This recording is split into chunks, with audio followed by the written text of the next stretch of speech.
Baiklah, Assalamualaikum warahmatullahi wabarakatuh. Perkenalkan, nama saya Bella Internet Study dengan nomor induk mahasiswa 1911100016. Saya dari kampus Hijau YIN Negeri Bengkulu, Fakultas Syariah, Prodi Hukum Tata Negara. Baiklah, di sini saya akan memaparkan materi UTS saya dengan mata kuliah akhlak tasawuf dan dengan dosen pengampu Bapak Suansa Khotib. Baiklah, di sini saya akan memulai memaparkan materi UTS saya. Yang pertama adalah pengertian akhlak. Kata akhlak berasal dari bahasa Arab yaitu khuluq yang artinya adalah akhlak. Menurut bahasa, akhlak adalah artinya perangai atau tabiat dan agama. Dinamakan khuluq karena etika bagaikan khalaq atau karakter pada dirinya. Dengan demikian, khuluq adalah etika yang menjadi pilihan dan diusahakan seseorang. Adapun etika yang menjadi tabiat di bawahannya dinamakan al-qiyam. Dalam Kamus Besar Indonesia, kata akhlak diartikan sebagai budi pekerti, watak, dan tabiat. Berkaitan dengan pengertian khuluq yang berarti agama, Al-Faruzi berkata, ketahuilah agama pada dasarnya adalah akhlak. Barang siapa memiliki akhlak mulia, kualitas agamanya pun mulia. Agama diletakkan di landasan akhlak utama, yaitu kesabaran, memelihara diri, keberanian, dan keadilan. Secara sempit, pengertian akhlak dapat diartikan dengan yang pertama adalah kumpulan kaidah untuk menempuh jalan yang baik, dan yang kedua adalah jalan yang sesuai menuju akhlak, dan yang ketiga adalah pandangan akal tentang kebaikan dan keburukan. Pengertian akhlak menurut Imam Al-Ghazali, akhlak adalah daya kekuatan sifat yang tertanam di dalam jiwa, yang mendorong perbuatan yang spontan tanpa memerlukan pertimbangan dan pemikiran. Jadi akhlak merupakan sikap yang melekat pada diri seseorang secara spontan dan diwujudkan tingkah laku dan perbuatan. Yang kedua adalah pengertian tasawuf. Pengertian tasawuf secara lughawi dapat dilihat menjadi beberapa macam pengertian seperti di bawah ini. Yang pertama, tasawuf berasal dari kata as-sufa yang berarti sekelompok orang pada masa Rasulullah SAW yang hidupnya berdiam di serambi-serambi masjid. Mereka mengabdikan hidupnya untuk beribadah kepada Allah Subhanahu wa Ta'ala. Kata tasawuf berasal dari kata safa, yaitu berarti bersih atau suci. Maksudnya adalah orang-orang yang mensucikan diri di hadapan Allah Subhanahu wa Ta'ala. Yang ketiga, tasawuf berasal dari kata saf, artinya orang-orang yang ketika salat selalu berada di saf yang paling depan. Yang keempat, istilah tasawuf dinisbahkan kepada orang-orang yang di Bani Sufa. Yang kelima, tasawuf berasal dari kata saufi yang berarti kebijaksanaan. Dan yang keenam, tasawuf berasal dari kata saufana, yaitu sebangsa buah-buahan yang berbulu dan banyak yang tumbuh di padang pasir. Yang ketujuh, tasawuf berasal dari kata sub, yaitu berarti bulu domba atau wool. Pengertian tasawuf secara istilah adalah ilmu yang mengajarkan kepada manusia mengenal dan mendekatkan diri kepada Allah. Pada bingkai global, urgensi tasawuf disajikan bagai kalangan intelektual muda, seperti para mahasiswa, adalah upaya positif untuk sadar dan mengenal ekstensi dirinya, sehingga ia akan sampai pada ekstensi Tuhannya. Kondisi pendidikan tasawuf yang terkenal adalah barang siapa yang mengenal dirinya, maka ia akan mengenal Tuhannya. Jadi, dapat disimpulkan, ilmu tasawuf adalah ilmu yang mempelajari usaha membersihkan diri, berjuang memerangi hawa nafsu, mencari jalan kesucian dan mariat, menuju keabadian dan mengingatkan antar manusia, serta berpegang teguh pada Allah Subhanahu wa Ta'ala dan mengikuti syariat Rasulullah SAW dan mendekatkan diri dan mencapai keriduhannya. Landasan tasawuf dalam hadis Nabi Muhammad SAW. Timbulnya tasawuf dalam bersamaan dengan kelahiran agama Islam, yaitu semenjak diutusnya Muhammad SAW menjadi Rasul untuk segenap umat manusia dan seluruh alam semesta. Fakta sejarah menunjukkan bahwa pribadi Muhammad SAW sebelum diangkat menjadi Rasul melakukan tasanus dan khawalat di Gua Hira berulang kali, disampai untuk mengasihkan diri dari masyarakat kota Mekah yang sedang mabuk dan memperturutkan hawa nafsu keduniaan. Jadi Muhammad mencari jalan untuk membersihkan di hati dan mensucikan jiwa dari noda-noda menghimpunnya masyarakat di waktu itu. Berikut dikemukakan beberapa hadis merupakan landasan lahirnya tasawuf. Yang pertama, Aisyah berkata, yang artinya adalah Nabi Muhammad SAW bangun malam sehingga bengkak kakinya. Aku berkata kepadanya, gerangan apakah sebabnya, wahai utusan Allah? Engkau sekuat tenaga melakukan ini, padahal Allah telah berjanji akan mengampuni kesalahanmu, baik yang terdahulu maupun yang akan datang. Beliau menjawab, apakah aku tidak suka menjadi seorang hamba Allah yang bersyukur? Hadis riwayat Bukhari dan Muslim. Yang kedua, Rasulullah SAW bersabda, yang artinya, demi Allah aku memohon ampunan kepada Allah dalam sehari semalam tak kurang dari 70 kali. Hadis riwayat Al-Bukhari. Rasulullah SAW bersabda, seandainya kalian benar-benar bertawakal kepada Allah, maka Allah akan memberikan rezeki pada kalian sebagaimana burung yang pergi dalam keadaan perut kosong dan pulas sudah kenyang. Hadis riwayat At-Tirmidzi. Faktor intern yang dapat dipandang sebagai penyebab langsung lahirnya tasawuf di dunia Islam selain berupa pernyataan Al-Quran dan hadis adalah perilaku Rasulullah itu sendiri. Hadis tentang akhlak, yang artinya sesungguhnya di antara orang-orang yang paling aku cintai dan paling dekat tempat duduknya pada hari kiamat denganku, yaitulah orang-orang yang paling baik akhlaknya. Hadis riwayat Tirmidzi. Nabi juga bersabda, yang artinya sesungguhnya aku diutus untuk menyempurnakan akhlak yang baik. Hadis riwayat Ahmad Bukhari. Juga ada banyak sekali hadis-hadis yang menjelaskan tentang keutamaan akhlak yang baik, juga yang tinggi kedudukan akhlak dalam agama ini, serta baik buruknya dapat didapatkan oleh orang yang berakhlak dengan akhlak yang baik ketika di dunia dan di akhirat. Maka dari itu, orang beribadah menyembah kepada selain Allah Subhanahu wa Ta'ala, berarti dia adalah orang yang paling buruk akhlaknya. Di mana akhlak orang yang Subhanahu wa Ta'ala ciptakan, karuniakan kepada begitu banyak nikmat, kemudian dia berdoa kepada selain Allah, memalingkan ibadah kepada selain Allah, maka orang musyrik adalah orang yang paling buruk akhlaknya.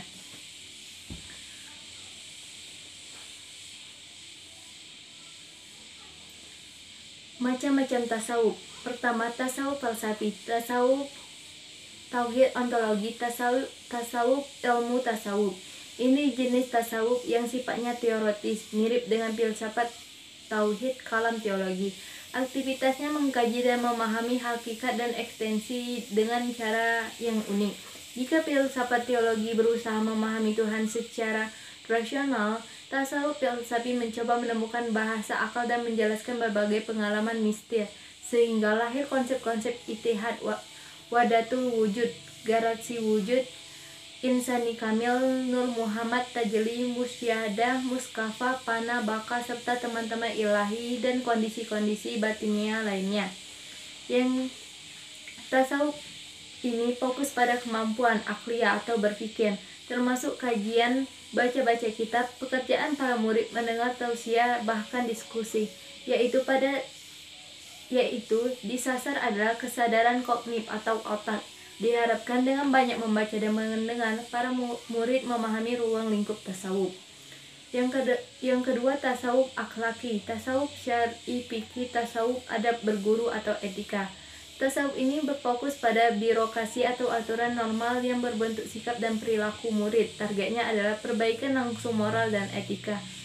Jadi tasawuf akhlak ini sudah bernilai praktis batin seseorang itu, dibentuk dengan berbagai aturan dan kebijakan, sehingga ia memiliki sifat jujur, adil, ikhlas, murah hati, rajin, patuh dalam keadaan bersuci, dan lain sebagainya. Yang ketiga, tasawuf irfani, tarequllah makrifatullah. Ini adalah puncak atau jenis tasawuf yang dapat mengembalikan manusia kepada jati diri yang fitrah.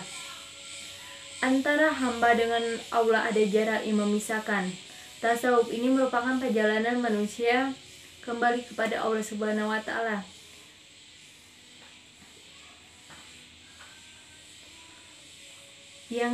Materi yang ketiga adalah perbedaan zuhud dan wara. Zuhud adalah meninggalkan segala sesuatu yang tidak memberi manfaat di akhirat. Adapun wara adalah meninggalkan segala sesuatu yang engkau khawatirkan dan menyusahkan atau merugikan di akhirat.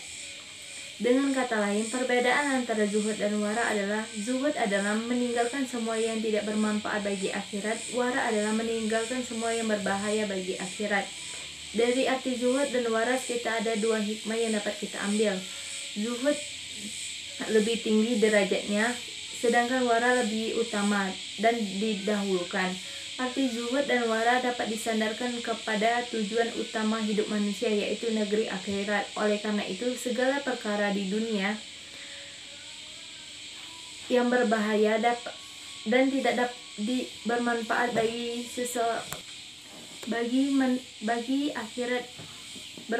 bagi akhirat sebaiknya ditinggalkan. Namun untuk akhirat, manusia tetap butuh modal dunia, yaitu sebatas dan yang bermanfaat. Maka jangan lupakan dunia seluruhnya, sesuai firman Allah. Dan carilah apa yang telah dianugerahkan Allah kepadamu, kebahagiaan di negeri akhirat, dan janganlah kamu melupakan bahagiamu dari kehidupan dunia, dan berbuat baiklah kepada orang lain sebagaimana Allah telah berbuat baik kepadamu. Dan janganlah kamu berbuat kerusakan di bumi. Sesungguhnya Allah tidak menyukai orang-orang yang berbuat kerusakan. Mengenai zuhud, Allah bersabda, di antaranya kebaikan Islam seseorang adalah meninggalkan hal yang tidak bermanfaat. Hadis riwayat Tirmizi. Sedangkan tentang wara, Rasulullah SAW bersabda, sesungguhnya yang halal itu jelas dan yang haram itu jelas. Di antara keduanya terdapat perkara-perkara yang syubhat atau sama-sama yang tidak diketahui oleh seorang banyak. Maka siapa yang takut terhadap syubhat, berarti dia telah menyelamatkan agama dan kehormatannya. Dan siapa yang terjumus dalam perkara syubhat, maka akan terjerumus dalam perkara yang diharamkan. Hadis riwayat Bukhari dan Muslim. Serta sabda Nabi yang artinya, tinggalkan apa yang meragukanmu dengan kepada apa yang tidak meragukanmu. Contoh, hati seseorang yang zuhud telah terlepas di pengaruh dunia. Sikap zuhud akan melahirkan kebaikan-kebaikan lainnya. Orang yang zuhud tidak akan pelit dan kikir terhadap orang yang meminta sebagian hartanya. Zuhud seseorang juga akan membuat dia sibuk dengan urusan akhirat. Ia tidak akan terjebak dalam kesibukan duniawi. Sering kita sadari kesibukan dengan dunia membuat kita lupa kepada Allah. Contoh, saat ada pengajian dan konser musik diadakan secara bersamaan, maka seseorang lebih memilih pergi meninggalkan pengajian daripada pergi nonton konser. Sedangkan seseorang meninggalkan kebiasaan mendengarkan dan memainkan musik secara berlebihan hingga lalai dalam kewajiban sebagai muslim, karena dia tahu bahwa mendengarkan musik itu ada yang mengatakan halal dan ada yang mengatakan haram. Hedonisme adalah pengalaman.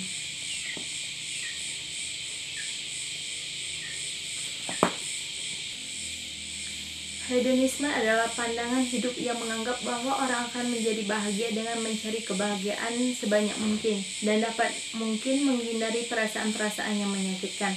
Hedonisme merupakan ajaran atau pandangan bahwa kesenangan atau kenikmatan merupakan apa saja dampak buruk hedonisme. Banyak sekali dampak hedonisme yang sering kita temui di masyarakat, khususnya di kalangan remaja sekarang ini, adalah pergaulan bebas, narkoba, seks bebas, dan dekat dengan remaja sekarang. Ini karena mereka suka menghambur-hamburkan uangnya untuk kesenangan duniawi tanpa memikirkan dampak setelahnya. Maka cenderung konsumtif materialis karena hanya berorientasi akan uang. Dan karena berorientasi dengan uang, mereka pun malas melakukan sesuatu dan lebih memilih menggunakan uang untuk mempermudah pekerjaan mereka. Yang paling parah adalah hedonisme bisa menuntut ke hal-hal seperti korupsi, diskriminasi,